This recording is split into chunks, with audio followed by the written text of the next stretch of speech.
बिस्मिल्लाहिर्रहमानिर्रहीम, अस्सलाम वालेकुम। Welcome back to my YouTube channel life with Salma के साथ मैं उम्मे सलमा एक बार फिर हाजिर हूँ।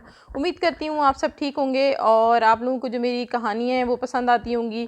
मैं छोटे छोटे किस्से आप लोगों के लिए लेकर आती हूँ, नसीहत किस्से, मोटिवेशनल किस्से, जिससे सुनने के बाद अगर कोई इंसान अपनी ज़िंदगी में कोई तब्दीली करना चाहता है, अपनी किसी बुरी आदत को ख़त्म करना चाहता है, अगर वो किसी चीज़ की अहमियत को नहीं समझ रहा और मैं मेरी कहानी से, मेरे एक बयान करने के अंदाज से अगर वो अपने अंदर बेहतरी ला सकता है तो मेरी कोशिश ये होती है कि मैं इसमें आप लोगों को मदद कर सकूं।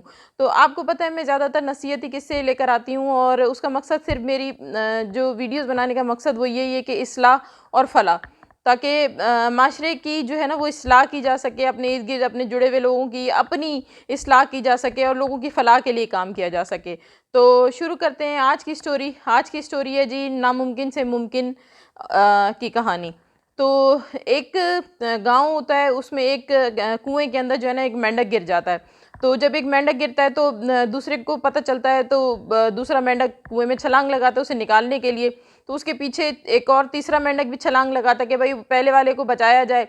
तो वो तीनों मेंढक कोशिश कर रहे होते हैं फिर वापस ऊपर आने की।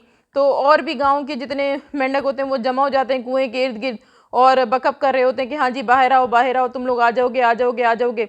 तो जो जिन दोनों ने पहले छलांग लगाई होती है तो वो दोनों भरपूर तरीके से कोशिश कर रहे होते हैं और उनके साथ जो आखिर में तीसरा गया तो वो भी भरपूर तरीके से कोशिश कर रहा होता है। लेकिन पहले जो दो होते हैं वो थकना शुरू हो जाते हैं। जब वो पहले दो थकना शुरू हो जाते हैं तो जो ऊपर जो मेंढक उनको देख रहे होते हैं, उनको बकअप कर रहे होते हैं, तो उनका फ़ौरन से रवैया चेंज होता है और वो सारे कहना शुरू कर देते हैं कि अब नहीं निकल पाएंगे, ये नहीं निकल पाएंगे, ये नहीं निकल पाएंगे, अब ये नहीं निकल पाएंगे।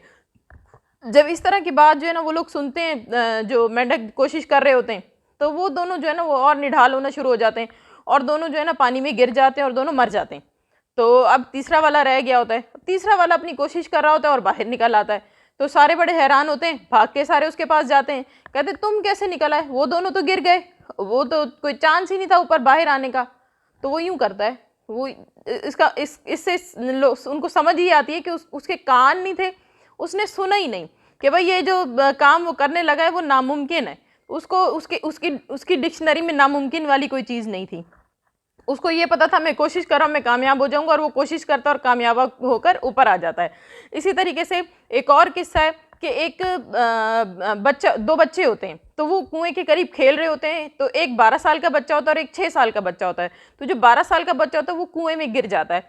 तो जो 6 साल वाला बच्चा होता है वो इधर उधर भागता है कि किसी से मदद मांगे और उस 12 साल का बच्चा जो कुएं में गिरा हुआ उसे निकाले।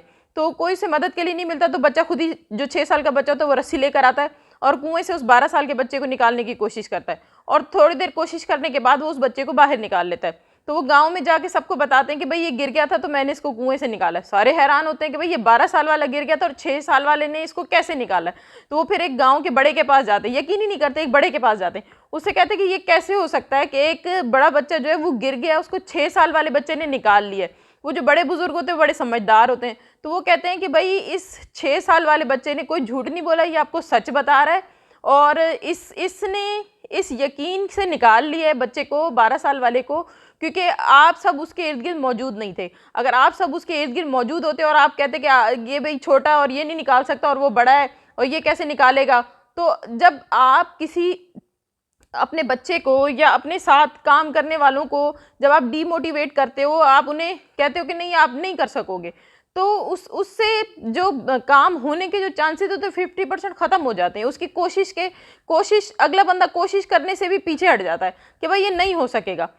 अगर इससे आप जो है ना वो नामुमकिन को मुमकिन नहीं बना सकते। अगर आपने नामुमकिन को मुमकिन बनाना है तो अपने कान बंद कर लें और अपनी मेहनत, अपनी लगातार मेहनत को जारी रखें। जब आप अपनी लगातार मेहनत को जारी रखेंगे, अपने कान बंद करके और अपनी मंजिल की तरफ चलते रहेंगे, तो आपकी कामयाबी को कोई नहीं रोक सकता। बिल्कुल उसी तरीके से जिस तरीके से मेंढक का वाक़या था और बच्चे का वाक़या था। तो उम्मीद करती हूँ मैंने आपको जो नामुमकिन से मुमकिन की कहानी सुनाई है आप लोगों को बहुत अच्छे तरीके से समझ आई होगी और आप लोग भी अपने आगे आने वाली ज़िंदगी के जो फ़ैसले हैं वो करने में और किसी भी चीज़ को अचीव करने में अपनी सारी तवज्जो अपने मकसद की तरफ रखेंगे। और अगर जब आप अपनी सारी तवज्जो अपने मकसद की तरफ रखेंगे तो इंशाल्लाह ताला ज़रूर कामयाब होंगे। तो ख़त्म करते हैं आज की स्टोरी। अपना ख्याल रखिएगा। अब तक के लिए इतना ही। मेरा चैनल ज़रूर सब्सक्राइब कीजिएगा। अल्लाह हाफ़िज़।